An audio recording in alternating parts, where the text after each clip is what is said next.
What's up, everybody? Welcome. Now, today, this is going to be the most important section, right? So we're going to talk about risk management. Now, a lot of you people, a lot of you guys already know about risk management. A lot of you guys already know how to manage risk, what sort of risk you're going to use, what sort of if that's going to be, you're going to use a static risk, dynamic risk, where you're going to put your stop loss and stuff like that. So we're going to go over all of that. Now, before we start, this section is going to be divided into three parts. The first part is going to be about different types of risk or different types of stop losses that you want to use. The first one is always going to be the static risk. The second one is going to be the dynamic risk, right? So these are very important, static risk and dynamic risk. Now, the second part is going to be about where exactly to put your stop losses and how you can use static risk and dynamic risk in actually putting your stop losses, right? So let's say you're going to have a stop loss, and now you have to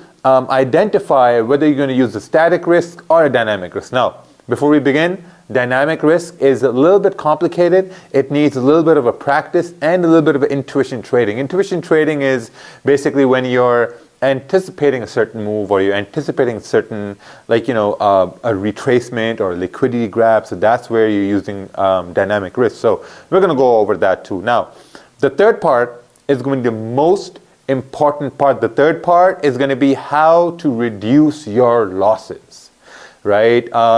This is the only way that you can come out of that break-even stage, because a lot of people get stuck in the break-even stage, and the only way to get out of that break-even stage is to understand how to reduce your losses. So we're going to go over all of that.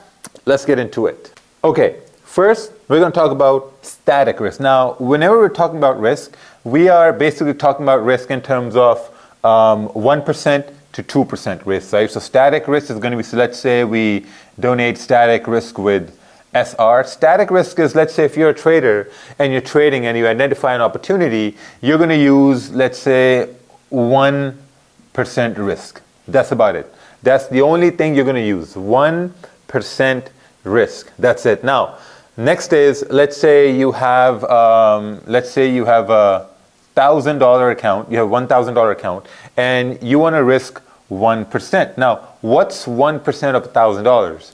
That's around $10, right? So that's around $10. So you're going to risk $10 in the anticipation that a trade goes your way. Very, very basic stuff. Nothing complicated, nothing really advanced at this point right here. Simple. You got $1,000. You're risking 1%, and your risk is going to be total $10. Now, let's say if you're risking 2%, so your risk right here is going to be around $20, right? Now, what does this relate to in lot size? Now, listen.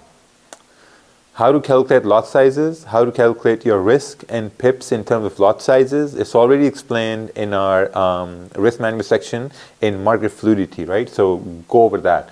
This one right here, we're going to keep it very simple, and we're going to go over dynamic risk. Now, static risk, let's say you have a candle, and the candle is pushing bullish at this point, and let's say we're at support, and you want to take a buy at this point, right? So if you take a buy, you can take a buy right over here. You got your little buy over here, and next candle goes up. Your total risk at this point was, let's say, 1%, right? So you took one position. Let's say this position could be, 10-cent lot. This position could be $1 lot. This position could be, let's say, your 4 lots here as well. So you just took one position.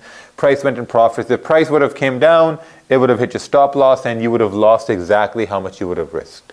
Right, so that's static risk. Very, very simple, nothing complicated, very, very basic stuff. Now, I know a lot of you people have some questions. We're going to keep those questions to ourselves, because as we go along, all those questions are going to be answered. Now, next we're going to talk about is going to be dynamic risk. Now, dynamic risk is where things get a little bit complicated, a little bit advanced, but not so advanced, right? So let's talk about this right here. Now, dynamic risk, we're going to denote this by DR, okay? Now, let's say you're a trader, and you're very disciplined. You don't want to risk a whole lot of money at this point. You're very, very risk averse at this point. So let's say you're going to go with the total risk that you're going to use is going to be 1%, right? Let's say your total risk is going to be 1%. If your total risk is 1%, and you don't want to execute this whole 1%, it's always a good idea to break this down into 2 positions, 3 positions, 4 positions, right? So sometimes what guys do is they'll break this down to 0.5% risk, 0.5 and 0.5, right? Now you got your 2 positions. 1 position you can enter first, 2nd position you can enter later. Now, sometimes when you enter the 1st position and now you want to wait to enter the 2nd position, price may already move. When price already moves, you're only stuck with just 1 position and you had no opportunity to add that next position. Now, that has sometimes happened to me as well, right? If I would say a price has to go down, and I would take a sell, and then I would say that I'm going to enter another sell as price retraces. Instead of retracing, price just continues moving, and I'm just left with just 1 position. That's very, very normal. That comes with using dynamic risk. Now, for example, let's say we have a 2 lot, right? Let's say your total risk, based on your stop loss, based on your the amount that you're willing to risk, you're going to use 2 lots at this point. Now, instead of using 2 lots, I think it's going to be a good idea to maybe break this down into 2 1 lots. Wouldn't that make sense? Like if you're on a setup which you're not unsure about or which you're not sure about, you may want to break down your 2 lot into 2 1 lots. Or sometimes, we get a setup which is risky. Let's say if you're not that confident in a setup, and you may want to break this down into 4 positions, and that may be 4 0.5 lots. You have 0.5 and you have 0.5. You have 4 0.5 lots. You may break down positions in 4 0.5 lots, and that's what's going to constitute dynamic risk. Now, to break it all down, static risk is where you are using your complete risk, right? And always remember, whenever you're using static risk, you have to manage risk. So we're going to talk about managing risk in the 3rd section of this virtual class. You have to manage risk if you're using static risk. If you're using dynamic risk, you're basically managing risk even before when you're taking the trade, right? So that's the difference. Dynamic risk is where you break down your full risk into multiple positions.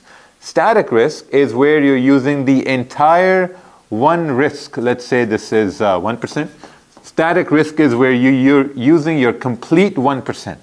Okay? Very basic stuff, nothing complicated.